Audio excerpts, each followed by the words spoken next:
রাধে রাধে বন্ধুরা, কেমন আছো তোমরা? আশা করি তোমরা সকলে ভালো আছো, সুস্থ আছো। আমি মাধুরী চলে আসলাম আবারও অনেক দিন পরে একটা নতুন ব্লগ নিয়ে। আর আজকে হচ্ছে জামাই ষষ্ঠীর ব্লগ। আর আজকের ব্লগটা খুবই একটা ইন্টারেস্টিং ব্লগ হবে। মানে আজকে পুরো দিনটাকে আমি ধরে রেখেছি সকাল থেকে। তোমরা দেখতে থাকো, আশা করি তোমাদের অনেক অনেক ভালো লাগবে। আর ঘুম থেকে উঠে স্নান করেছি, আর আমার ঘরের পূজাটা দেওয়া কমপ্লিট হয়ে গেছে। আর এখন প্রসাদ তুলে নিয়েছি।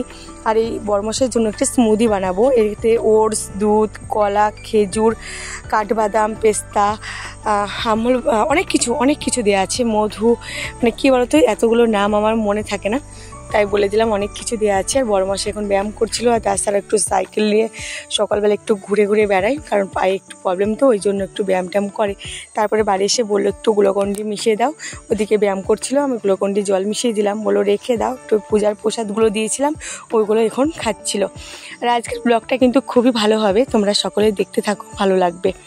আর এখন বড়মশার জন্য গ্লুকন্ডি জল দেওয়া হয়ে গেছে। যেই ওই স্মুদিটা বানিয়েছিলাম সেটা ফ্রিজে রেখেছিলাম। এই স্মুদিটা কিন্তু ঠান্ডা ঠান্ডা খেতে অনেক বেশি ভালো লাগে, তাই তো এটা ফ্রিজে রেখেছি। বড়মশা খুব একটা ফ্রিজের জিনিস খেতে পছন্দ করে না, তবুও একটু মানে বাড়িতে থেকে না একটু খাওয়াটা ধরে গেছে। ওরা যেহেতু ফ্রিজের জিনিস খুব একটা খায় না, ওখানে খাওয়া হয় না, ওই কারণে না বাড়িতে এসে দুদিন শরীর খারাপ করেছিল। ফ্রিজের জিনিস খেতে চায় না, বলে দিবে না, তাও আমি একটু করে মানে অভ্যাসটা করিয়ে দিয়েছি খাওয়ার। আর এখন আমার স্নান টান হয়ে গেছে, চুলটাও শুকিয়ে নিচ্ছে। আর বড়মশাইয়ের সাথে গল্প করছিলাম, যেহেতু আজকে জামাই ষষ্ঠী। আর আমার বড়মশাই বিয়ের 7 বছর, আমাদের বিয়ের বিবাহিত জীবন 7 বছর পর এটা প্রথম ষষ্ঠী। এটা দুজনের একসাথে প্রথম ষষ্ঠী। তা মানে প্রত্যেকবার আসার চেষ্টা করে। বাবা মায়ের একমাত্র জামাই, বাবা মায়েরও অনেক মানে ইচ্ছা থাকে, আক্ষেপ থাকে যে সবার জামাই আসে, আমার জামাই আসে না। তাই এবার পেরেছে, অনেক কষ্ট করে আছে। আজকেই খুব চিন্তায় ছিলাম সকাল থেকে, মানে কালকে রাত্রে বড়মশাইয়ের অমরনাথের ডিউটি, কাশ্মীরে যাওয়ার কল এসেছিলো। তা বড়মশাই ছুটিতে এসেছে, তবু ডাক করেছিল। তা বড়মশাইয়ের ওই যে দুটো দাঁত অ্যাক্সিডেন্ট হয়ে ভেঙে গেছিলো, ওই দাঁত দুটো কাটিং করা হয়ে গেছে, আবার বায়না দেওয়া আছে, মানে আগে থেকে আমাদের পেমেন্ট করা হয়ে গেছে। ওই জন্য বড়মশাই ছুটিটাকে আবারও মানে অনেক রিকোয়েস্ট করে বাড়িয়েছে। আর এখানে আমার বাবার সোনাটা দেখো এত দুষ্টুমি করছিল, সেন্টার থেকে ডাকতে এসেছে, উনি যাবে না, গাছে উঠে বসে আছে, খুব দুষ্টুমি করছিল। আর এখনও স্নান করানো হয়নি বাবার সোনাকে, কারণ ওর পাপা ওকে স্নান করাবে। আর কী বলতো, ষষ্ঠীর কেনাকাটা কিছুই দেখানো হয়নি।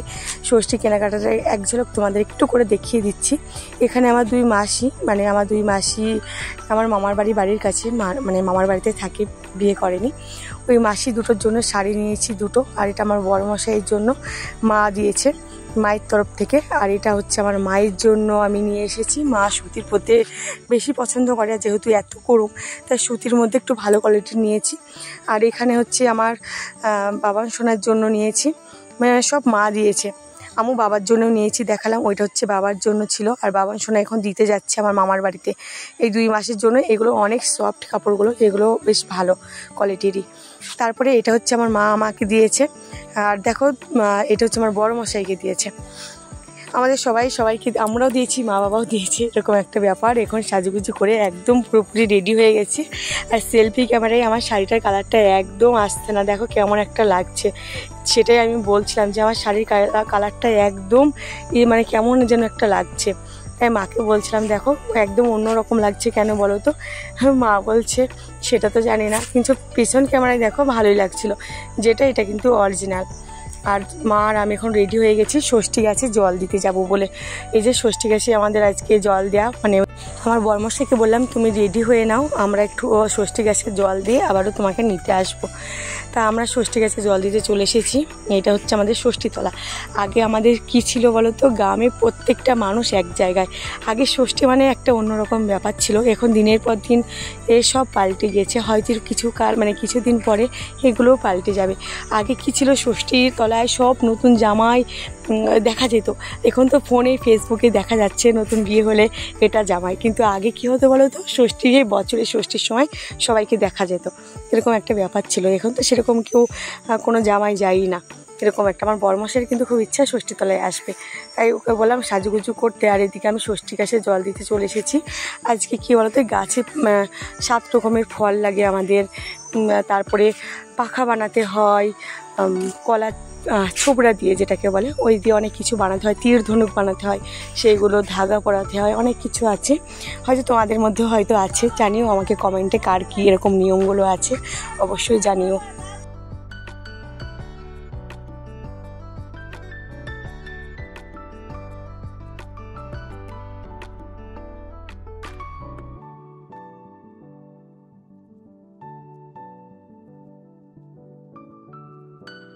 আমার গলার ভয়েসটা অনেকটা খারাপ আছে, আমার শরীরটা খুব একটা ভালো নেই, গলা বসে গেছে, ভয়েসটা খুব খারাপ, একটু মানিয়ে গুছিয়ে দেখে নিও। আর ব্লগগুলো দিতে অনেক লেট হয়ে যাচ্ছে, কারণ আমার রাত জাগতে পারি না, এডিট করতে পারি না, বেশি রকম ফোন দেখলেই মাথায় যন্ত্রণা করে, অনেকবার বলেছি তোমাদের অন্য অন্য ব্লগে। তা এই যে এখন আমার গাছে জল দেওয়া কমপ্লিট হয়ে গেছে। হ্যাঁ, এটা হচ্ছে আম দই দিতে হয় আমাদের এই গাছে, ষষ্ঠী গাছে, হয়তো তোমাদেরও আছে হয়তো। আর এই যে আজকে এখানে প্রতিমা পূজাও হবে। প্রতিমা পূজা হয় প্রত্যেক বছরই, কেউ না কেউ একটা করে প্রতিমা দেয়, যাদের মানত থাকে তারাই দেয়। আর এখন আমার মা এখন সবাইকে সিঁদুর পরাচ্ছে, সিঁদুর তেল হলুদ দিতে হয়, তা আমার দেয়া হয়ে গেছে, তাই মায়েরটা তোমাদেরকে একটু দেখিয়ে দিলাম। এই যে মা সবাইকে তেল হলুদ পরিয়ে দিচ্ছে, সিঁদুর দিয়ে দিচ্ছে, আমিও সবাইকে দিয়েছি। তারপরে বড়মশাইকে ডাকতে এসেছি বাড়িতে। এই যে বড়মশাইকে এখন রেডি করে নিয়ে এখন আমরা 2জন মিলে যাব। আমরা 2জন না, আমার মামার মেয়ে সবাই মিলে যাব।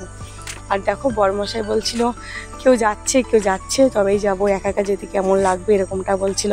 তারপর ষষ্ঠীতলায় সেরকম কেউ জামাই ছিল না, আমার বোনের বর, আমার বর এইরকমই ছিল। আর এখানে দেখো এত গরম, প্রত্যেকটা মানুষের হাতে পাখা ঘুরাচ্ছে, এত গরম পড়েছে, প্রত্যেকটা মানুষেরই কিন্তু গরমে শরীর খারাপ করছে। বাড়িতে এসে আর কিছুই ভালো লাগছিল না, বরমশাইকে খেতে দিয়ে দিয়েছি, আমরাও খেয়ে নিয়েছি। তারপরে এত গরমে বাড়িতে বারবার কারেন্ট যাচ্ছিল আর আসছিল, তাই ঘরে থাকাই যাচ্ছে না, প্রচণ্ড গরম। আর আমাদের এই যে এইটা হচ্ছে আনন্দতলা, এটা হারামের জায়গা, এখানে প্রচণ্ড হাওয়া। এখানে এসে আমরা সবাই মিলে বসে আছি। আর গাছে ওই যে মুখ বার করে বসে আছে সাপ, প্রচুর সাপ আছে এই গাছে। এই গাছে ফোকরগুলোতে না সাপের বাচ্চা দিয়েছে, তো প্রচুর বাচ্চা আছে, সেই বাচ্চাগুলো এখন মুখ বার করে দেখছে, মানুষের কথা বলছে, ভয় পেয়ে না বেরিয়ে আসছে। ওটাই তোমাদের একটু দেখিয়ে দিলাম। আর ক্যামেরাতে ঠিকঠাক আসছিল না। আর এখানে আমরা অনেকেই বসেছিলাম, গল্প করছিলাম, আর জামাইগুলো ওই পিছন সাইডে বসেছিল। তারপরে একটু বাজারে যাব ঘোরাঘুরি করতে, তাই যে রেডি হয়ে বেরিয়ে পড়েছি গাড়িতে। আর সাথে আমার বাবার সোনাকেও নিয়েছি। এই যে আমার বড়মশাই, আমি আর বাবার সোনা যাচ্ছি। এই গরমে মনে হয় গাড়িতেই বসে থাকি, কারণ গাড়িতে একটু হাওয়া লাগে, বেশ আরামদায়ক লাগে। তারপরে এখান থেকে একটু গাড়িতে তেল ভরে নিলাম, তেল না ভরলে তো আর যেতে পারবো না বেশি দূর। এই যে এখান থেকে এবার আমরা চললাম আমাদের গন্তব্যে। কি বলো তো, আমাদের যে চৌকাঠটা সকালে পড়েছিলাম ষষ্ঠীতলা যাবার সময়, ওই সাদা পাল্লে চৌকাঠটা না কেটে গিয়েছে, ওটাই আবার এখানে এখান থেকে বানিয়েছিলাম, একবার পরে কেটে গিয়েছে বলে এখানেই আবার দিয়ে গেলাম। এই যে এখানে দিয়ে গেলাম। তারপরে আমরা এসেছি কি করতে বলো তো, মনটা কি ভালো লাগছে। আমার বরমশাই বলছে চলো এসি নিয়ে আসি, এই গরমে থাকতে পারছি না, তাই বললাম চলো তাহলে এসি দেখে আসি। আর এদিকে আমার বাবা সোনা আর আমি ফুচকা খেয়ে নিলাম, ওর পাপাকে 2-1টা খাইয়ে দিয়েছিলাম। তারপরে এসি দেখতে এসে বরমশাই বলছে কুলারও নিতে পারো। আমি বলছি আমার ঘরে জায়গা নাই, কুলার তো নেবই না, নিতে হলে আমি এসিই নেবো, কারণ প্রথমে আমার পছন্দ ছিল না এসি, যেহেতু আমাদের বাড়িঘর এখনও হয়নি। তারপরে এখানে এসি দেখলাম, কিন্তু এসি আমাদের খুব একটা পছন্দ হয়নি। আমি ওই কি বলে 1.5 টনেরটা নিতে চাই না, আমি 2 টনেরটা চাই।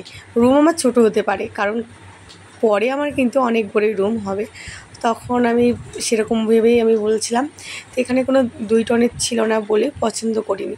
তারপরে দিনকে আর আসতে পারিনি, 2 দিন পরে রাত্রে আবার এসেছি এসি দেখতে, এটা হচ্ছে অন্য জায়গায়। এখানেও সব 1.5 টনের করে এসি, 2 টনের আমরা পাইনি খুঁজে খুঁজে।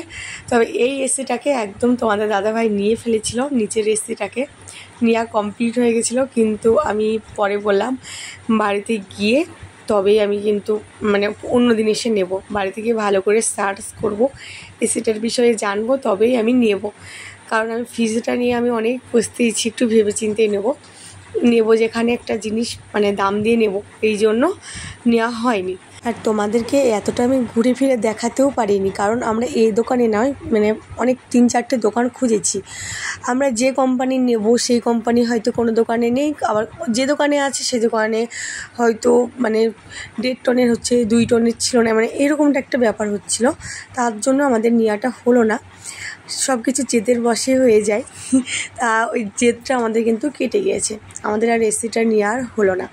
কারণ তোমাদের দাদাভাইয়ের ছুটিটার বেশি দিন নাই, তার জন্য ভাবলাম ঠিক আছে এসিটা এখন আর নেবো না, একবারে শীতের সময় নেব এসিটা। কারণ আমার ঘরে রং করা নেই, এবার রংটা করব, তবে এসিটা লাগাবো। আর এখানে ব্লগটা শেষ করলাম।